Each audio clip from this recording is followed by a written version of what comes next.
ನೃಪಾಲಲಾಮನ್ ಅಗ್ಗದಧರ್ಮಸುತನು ಉತ್ತಮ ಗುರುವಿಂಗೆರಗಿ ನಿಂದನು ನುಡಿಸಿದನು ಧನುವ. ಅರಸ ಜನಮೇಜಯ ಕೇಳು. ಅರಸ ಕೇಳು, ಯುಧಿಷ್ಠಿರನ ಪರಿಪರಿಯ ಯಸುಗೆಯ ಚಾಪ ವಿದ್ಯಾ ನಿರತಿಶಯಕ್ಕೆ ಓ ಎಂದು ಘರ್ಜಿಸಿದ ಸಭಾಜಲಧಿ ಸುರಗಿ ಹಿರಿಯು ತೋರಿಸಿದ.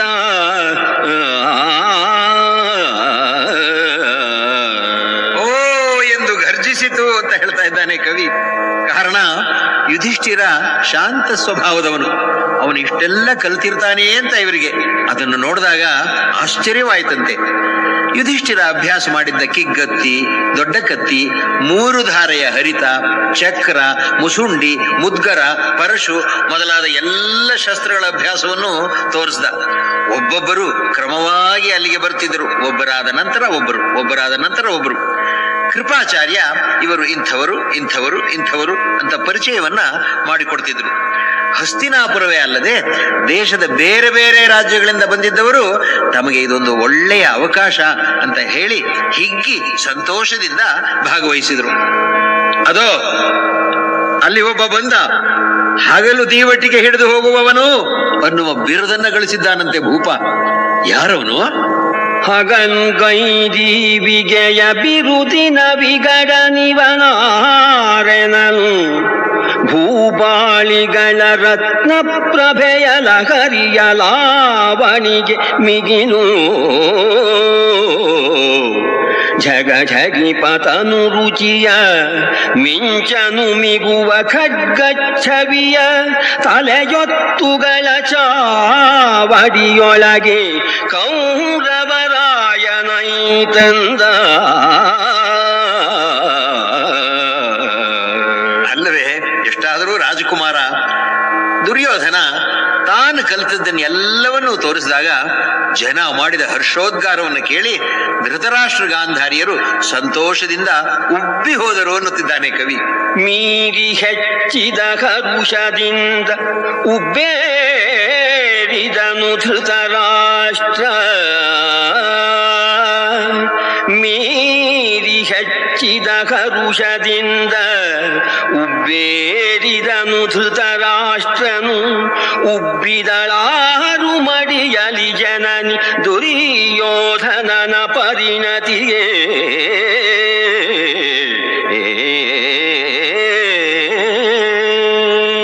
ದುರ್ಯೋಧನನ ನಂತರ ಬಂದ ಭೀಮನನ್ನ ಕವಿ ನಮಗೆ ಪರಿಚಯ ಮಾಡಿಕೊಳ್ತಿದ್ದಾನೆ. ಹೇಗಿದೆ ನೋಡಿ. ಮಸಗಿದಾನೆಯ ಕುಂಭದಲ್ಲಿ ಝಾಡಿಸುವ ಕೇಸರಿಯಂತೆ ಜಂಭನ ಜಸದ ಝಾಡಿಗೆ ಬೆದರದಿದಿರಹ ವಜ್ರಧರನಂತೆ ಪಸರಿಸಿದ ಪರಿವಾರ ಮಧ್ಯದೊಳು ಅಸಮಬಲ ಹೊಳಕಿದನು. ಮೇಘದ ಮುಸುಕನು ಕಿದಿದನಂತೆ ಮೈದೋರಿದನು ಕಲಿ ಭೀಮ.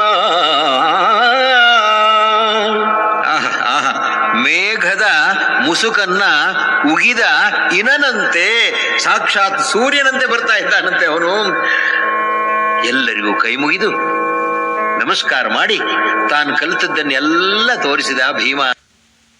ಆನೆ, ಕುದುರೆ ಸವಾರಿ, ಬಿಲ್ವಿದ್ಯೆ, ಗದಾಪ್ರಹಾರಾದ ಎಲ್ಲದರಲ್ಲೂ ಕೂಡ ಭೀಮ ಕರಿತುರಗದೆ ರಾಟ ಮೊದಲಾಗಿರೆ ಸುಯೋಧನ ರಚಿತ ವಿದ್ಯಾ ಪರಿಣತಿಗೆ ಬೆಗ್ಗಳ ಬಿದನೆ ತೋರಿದನು ಕಲಿ ಭೀಮ.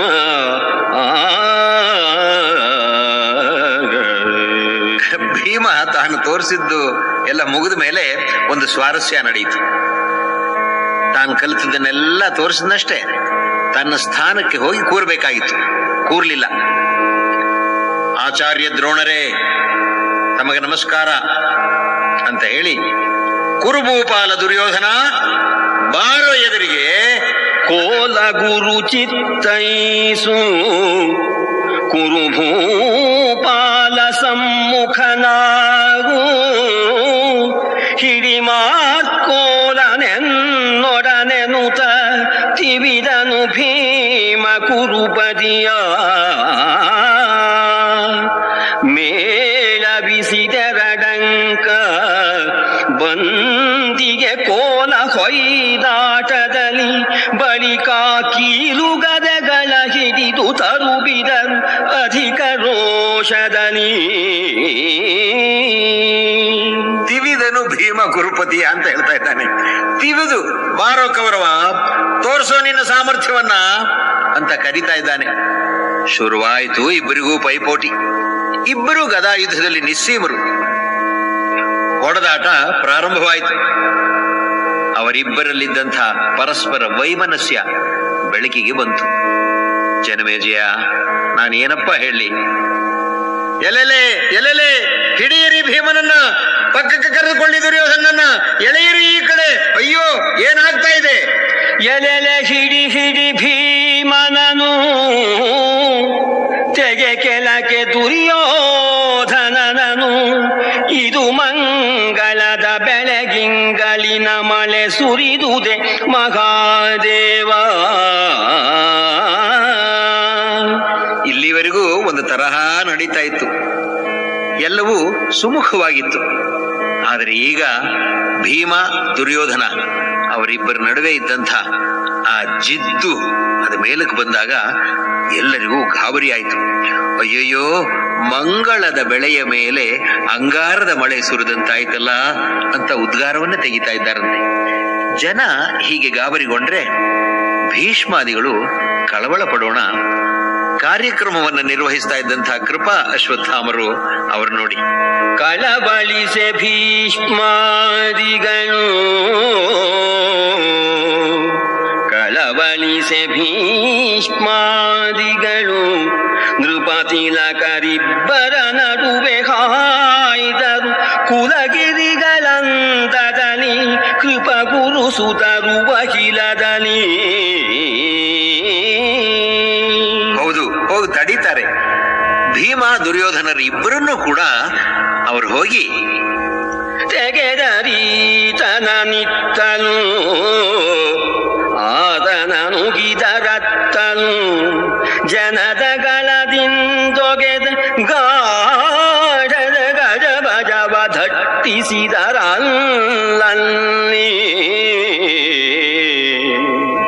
ಭೀಷ್ಮರ ಪಕ್ಕದಲ್ಲೇ ವಿದುರ ಇದ್ದ. ಅವರಿಬ್ಬರು ತಮ್ಮ ಮನಸ್ಸಿನಲ್ಲಿ ಮೂಡಿದ್ದನ್ನ ಕಣ್ಗಳಲ್ಲಿ ಮಾತನಾಡಿಕೊಂಡ್ರಂತೆ ಕವಿ ಹೇಳ್ತಾ ಇದ್ದಾನೆ. ಬೆಗಡು ಮೊಳೆದುದು ಭೀಷ್ಮ ವಿದುರಾದಿಗಳ ಮನದಲ್ಲಿ, ಬೆಗಡು ಮೊಳೆದುದು ಮೇಲೆ ಹಬ್ಬುವ ಹಗೆಗೆ ಇರುಪಲಕ್ಷಣವಲ. ಮೇಲೆ ಹಬ್ಬುವ ಹಗೆಗೆ ಇದುಪಲಕ್ಷಣವಲ ಎಂದುದು ಬುಧಂರಾದ. ಅಂತೂ ಸ್ವಲ್ಪ ಹೊತ್ತಾದ ಮೇಲೆ ಪ್ರೇಕ್ಷಕರ ಗಜಿಬಿಜಿ ನಿಲ್ಲುತ್ತೆ, ಶಾಂತ ವಾತಾವರಣ ಮೂಡುತ್ತೆ. ಆಗ ಕುಲಪತಿ ಆಚಾರ್ಯ ದ್ರೋಣರು ಸಂಜ್ಞೆ ಮಾಡ್ತಾರಂತೆ. ಮೊಳಗಿದವು ಕಲ್ಪಾಂತ ಮೇಘಾವಳಿಯ ಗುರುವೆನೆ ವಾದ್ಯತತಿ.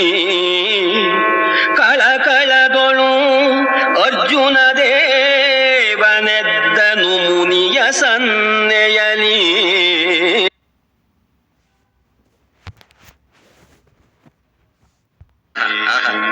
ಅರ್ಜುನನಿಗೆ ವಿಶೇಷವಾಗಿ ಹೇಳ್ತಾ ಇದ್ದಾರಂತೆ, ಅರ್ಜುನ ದೇವ ಎದ್ದ ಮುನಿಯ ಸನ್ನೆಯಲ್ಲಿ. ಇದುವರೆಗೂ ಎಲ್ಲರನ್ನೂ ಕೂಡ ಆ ಕಾರ್ಯಕ್ರಮವನ್ನ ನಿರ್ವಹಿಸ್ತಾ ಇದ್ದಂತಹ ಕೃಪಾ ಅಶ್ವತ್ಥಾಮ ಅವರು ಕರೀತಾ ಇದ್ರು. ಅರ್ಜುನನನ್ನ ಕಣ್ಣ ಸನ್ನೆಯಲ್ಲಿ ದ್ರೋಣರು ಕರೀತಾ ಇದ್ದಾರಂತೆ. ಅರ್ಜುನ ಎಂತಹ ಸುಸಂಸ್ಕೃತ ಅನ್ನೋದನ್ನ ಕವಿ ನಮಗೆ ಪರಿಚಯ ಮಾಡಿಕೊಡ್ತಾ ಇದ್ದಾನೆ. ಹಿರಿಯರಿಗೆಲ್ಲ ನಮಸ್ಕಾರ ಮಾಡಿ ನಿಂತ ಅರ್ಜುನನನ್ನು ನೋಡಿದ ಪ್ರೇಕ್ಷಕ ವೃಂದ ಸಕಲ ವಿದ್ಯಾ ಪಾರಂಗತ, ಆದರೂ ಅದೆಷ್ಟು ವಿನಯ, ಅದೆಷ್ಟು ವಿನಯ. ಭೀತ ಕಳಕಳ ರಂಗದಲ್ಲಿ ಪುರುಹೂತ ಸುತಮೈದೋರಿದನು ಜನವೀತನನು ಕೊಂಡಾಡುತ್ತಿದ್ದುದು ರಾಯ ಕೇಳೆಂದ. ನೆರೆದಿದ್ದ ಸಭೆ ಮುಕ್ತ ಕಂಠದಿಂದ ಹೊಗಳುತ್ತಂತೆ. ಅರ್ಜುನ ತಾನು ಕಲಿತ ದಿವ್ಯಾಸ್ತ್ರಗಳ ಪ್ರಯೋಗವನ್ನು ಮಾಡ್ತಾ ಇದ್ದಾನೆ. ಎಂತೆಂಥ ಅಸ್ತ್ರಗಳನ್ನ ಕಲಿತಿದ್ದಾನೆ. ತೆಗೆಸಿದನು ಶಿಖಿಶರವ ಧನುವಿಂದುಗಿಸಿದನು ವಾರುಣವನು ಅಭ್ರವ ಮೊಗೆದುದು ಅದ್ಭುತವಾರಿ ಉಪಸಂಹರಿಸಿದನು ಮರಳಿ. ಆಹಾ ಆಹಾ, ಪ್ರಯೋಗ ಉಪಸಂಹಾರ ಎರಡು. ಆಗ್ನೇಯಾಸ್ತ್ರ ಬೆಂಕಿಯ ಮಳೆಯನ್ನ ಸುರಿಸ್ತದೆ, ವಾರುಣಾಸ್ತ್ರ ಮಳೆಯನ್ನ ಸುರಿಸ್ತದೆ. ಅಷ್ಟೇ ಅಲ್ಲ, ಬೆಂಕಿ ಹೊತ್ತಿಕೊಳ್ಳುವಂತೆ ಮಾಡಿ ಮಳೆ ಸುರಿಯುವಂತೆ ಮಾಡಿ ಅವುಗಳನ್ನ ಉಪಶಮನ ಮಾಡುವ ಅಸ್ತ್ರಗಳನ್ನು ಕೂಡ ಅರ್ಜುನ ಸ್ವಾಧೀನಪಡಿಸಿಕೊಂಡಿದ್ದಾನೆ. ಅಷ್ಟೇ ಅಲ್ಲ, ಈ ಅಸ್ತ್ರ ಪ್ರಯೋಗವನ್ನು ನೋಡಿ ಹೇಗಿದೆ. ಹಗಲನೊಂದೇ ತುತ್ತು ಮಾಡಿದ ಬಿಗಡ ತಿಮಿರಾಸ್ತ್ರದಲ್ಲಿ ಹಗಲನೊಂದೇ ತುತ್ತು ಮಾಡಿದ ವಿಗಡ ತಿಮಿರಾಸ್ತ್ರದಲ್ಲಿ ತಿಮಿರವ ತೆಗೆಸಿದನು ಸೂರ್ಯಾಸ್ತ್ರದಲ್ಲಿ ಬೆರಗಾಗೆ ಸುರನಿಕರ ಸುರನಿಕರ ಬೆರಗ ಹಾಗೆ ಹಗಲು ಮಟಮಟ ಮಧ್ಯಾಹ್ನ ಕಗ್ಗತ್ಲಾಗ್ಬಿಡ್ತು. ಎಲ್ಲರೂ ದಿಗ್ಭ್ರಮೆಗೊಂಡಿದ್ದಾಗ ಆ ಕತ್ತಲೆಯನ್ನ ಮತ್ತೊಂದು ಅಸ್ತ್ರದಿಂದ ನಿವಾರಿಸಿಬಿಟ್ಟ. ಹೀಗೆಯೇ ಸರ್ಪಾಸ್ತ್ರ, ವಾಯುವ್ಯಾಸ್ತ್ರ ಮೊದಲಾದವು ಎಲ್ಲವನ್ನೂ ತೋರಿಸ್ತಾನೆ ಅರ್ಜುನ.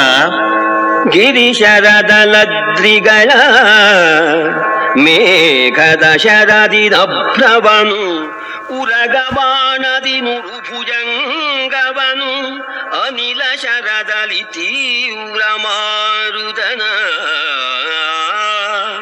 ಪರುಠವವ ತೋರಿದನು. ಅವರು ತೋರಿಸಿದಾಗ ಜನ ಹರ್ಷೋದ್ಗಾರ ಮಾಡ್ತಾರಂತೆ. ಅದನ್ನ ಕೇಳಿದ ಅಂಧನೃಪಾಲ ಧೃತರಾಷ್ಟ್ರನ ಪ್ರತಿಕ್ರಿಯೆ ಹೇಗಿತ್ತು. ಜನವುಬ್ಬರಿಸನು ಅಡಿಗಡಿಗೆ ಅಂದ ಭೂಪನ ಕೊರಳು ಕುಸಿದುದು ಅಡಿಗಡಿಗೆ ಅಂಧ ಭೂಪನ ಕೊರಳು ಕುಸಿದುದು ನುಡಿಯ ನಾಟಕ ಹರ್ಷ ಭಾರದಲ್ಲಿ. ಎಂತಹ ಅಸೂಯೆ, ಎಂತಹ ವ್ಯಾಮೋಹ ಎರಡನ್ನೂ ಕವಿ ನಮ್ಮ ಮುಂದೆ ಇಡ್ತಾ ಇದ್ದಾನಂತೆ.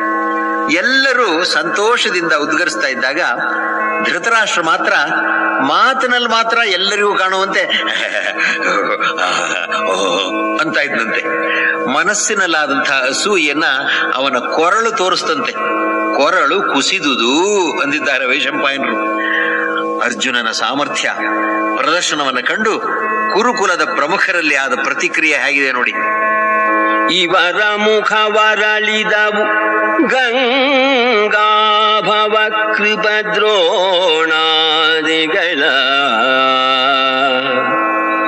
ಬಳಿಕವರ ತಲೆವಾಗಿದವು ಧೃತರಾಷ್ಟ್ರಾದಿ ಕೌರವರ. ಇವರ ಜನನಿಯ ಮುಖದ ಸುಮ್ಮಾನವನೋ ಇವರ ಜನನಿಯ ಮುಖದ ಸುಮ್ಮಾನವನು ದುರ್ಯೋಧನನ ಜನನಿಯ ಜವಳಿ ದುಮ್ಮಾನವನು ಬಣ್ಣಿಸಲರಿಯೇನೆಂದ. ಬಣ್ಣಿಸಲರಿಯೇ ಅಂತ ನಾರಣಪ್ಪ ಕವಿಯೇ ಹೇಳಿದ ಮೇಲೆ ಯಕ್ಕಶ್ಚಿತ ಅದನ್ನ ಹೇಗೆ ಹೇಳಬೇಕು. ಜನರ ಹರ್ಷೋದ್ಗಾರ, ಹಿರಿಯರ ಸಂತೋಷಗಳನ್ನು ಕಂಡ ಕರ್ಣನಿಗೆ ಅವನ ಹೊಟ್ಟೆಯಲ್ಲಿದ್ದ ಕಿಚ್ಚು ಭುಗಿಲೆದ್ದು ಬಿಟ್ಟಿತು.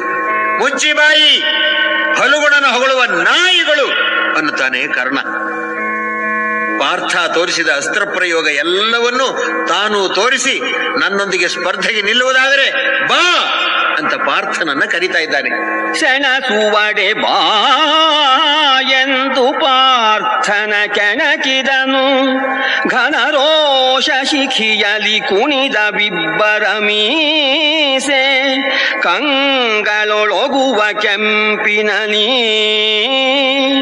ಕಣೆ ಕಣೆಗಳಾಟದಲ್ಲಿ, ಶರಖಂಡನೆಯ ಕೋಲಾಟದಲ್ಲಿ, ಖಣಿ ಖಣಿ ಖಣಿಲು ಖಣಿ ಖಣಿ ಮಸಗನು ಎಚ್ಚಾಡಿದರು ಚಳಕದಲ್ಲಿ. ಭೀಕರವಾಗಿ ಹೋರಾಡ್ತಾರಂತೆ.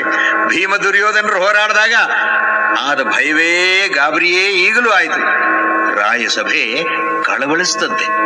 ರಾಯಸಭೆ ಕಳವಳಿಸೆ, ಹೋ ಹೋ ಹೋ ಇದೇನೇನೆನುತ ಹಿಡಿದರು ವಾಯುಸುತ ಕೃಪ ಗುರುಜ ದ್ರೋಣಾದ್ಯರು ಧನಂಜಯನ. ಭೀಮ, ಕೃಪ, ಅಶ್ವತ್ಥಾಮ ಮೊದಲಾದವರು ಅರ್ಜುನನನ್ನ ತಡೆದರು. ಸ್ಪರ್ಧಿಗಳ ಪಟ್ಟಿಯನ್ನು ನೋಡಿ ನಿರ್ವಾಹಕ ಕೃಪಾಚಾರ್ಯ, ಅಯ್ಯ ಕರ್ಣ, ನೀ ಯಾರ ಹೆಸರಿನ ಪಟ್ಟಿಯಲ್ಲಿದ್ದೀಯಪ್ಪ? ನಾಯಕರ ಸಾಲಿನಲ್ಲೋ ಅನುನಾಯಕರ ಸಾಲಿನಲ್ಲೋ? ನಿನ್ನ ಹೆಸರು ಇದ್ದ ಹಾಗಿಲ್ವಲ್ಲ ಇಲ್ಲಿ ಅಂತ ಕೇಳ್ದ. ಸ್ವಲ್ಪ ಅಸಮಾಧಾನದ ಮುನಿಸಿನಿಂದ ಕೇಳಿದ್ನಂತೆ. ಆಯಿತೆಲವು ಕರ್ಣ,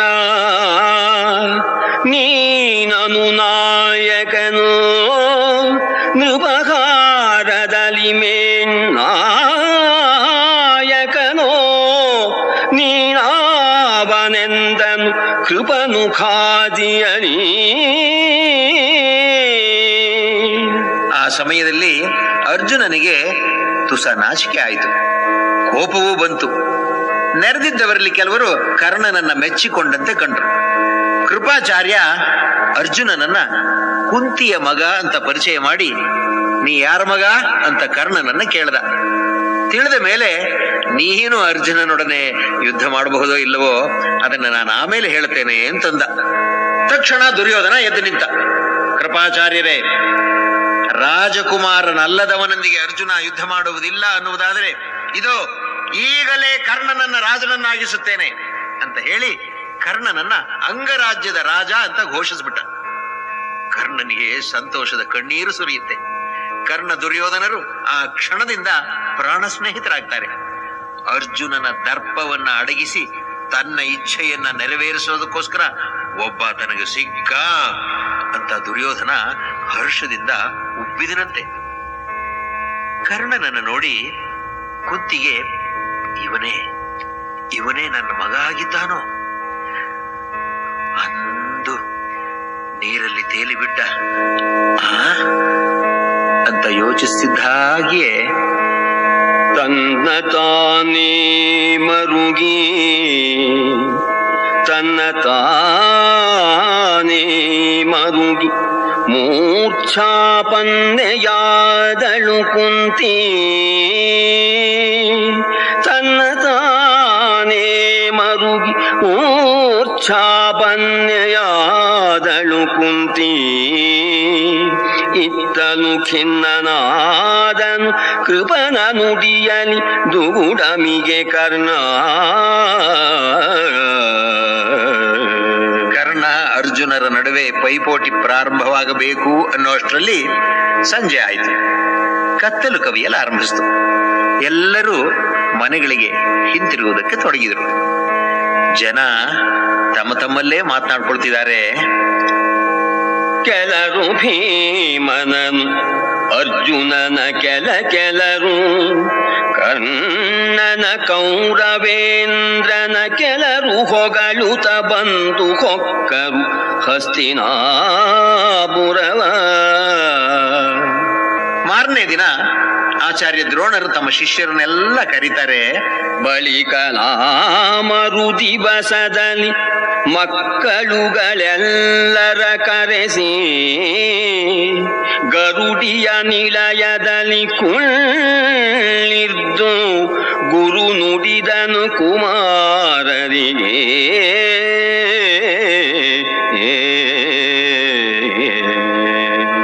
ಜನಮೇಜಯ, ಹಿಂದೆ ದೃಪದ ಮಾಡಿದ ಅವಮಾನವನ್ನು ನುಂಗಿಕೊಂಡು ದ್ರೋಣರು ಮಾಡಿದ ಪ್ರತಿಜ್ಞೆ ನೆನಪಿದೆ ಅಲ್ಲ ನಿನಗೆ?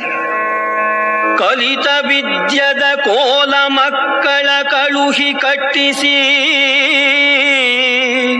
ವಾಮಪಾದದಿ ತಲೆಯ ನೊದೆವೆನು ಮರೆಯದಿರು ನೀನು ಎಂದನಾದ್ರೋಣ. ಆ ದಿನ ಅವರು ಪಟ್ಟ ಅವಮಾನ, ಅವರು ಮಾಡಿದ್ದ ಪ್ರತಿಜ್ಞೆ ಮನಸ್ಸಿನಲ್ಲಿತ್ತು. ಶಿಷ್ಯರನ್ನೆಲ್ಲ ನೋಡಿ, ನನ್ನ ನೆಚ್ಚಿನ ಶಿಷ್ಯರೇ, ಏನಿರೈ ಕುರುವಂಶ ನಳಿನಿ ಭಾನುಗಳಿರ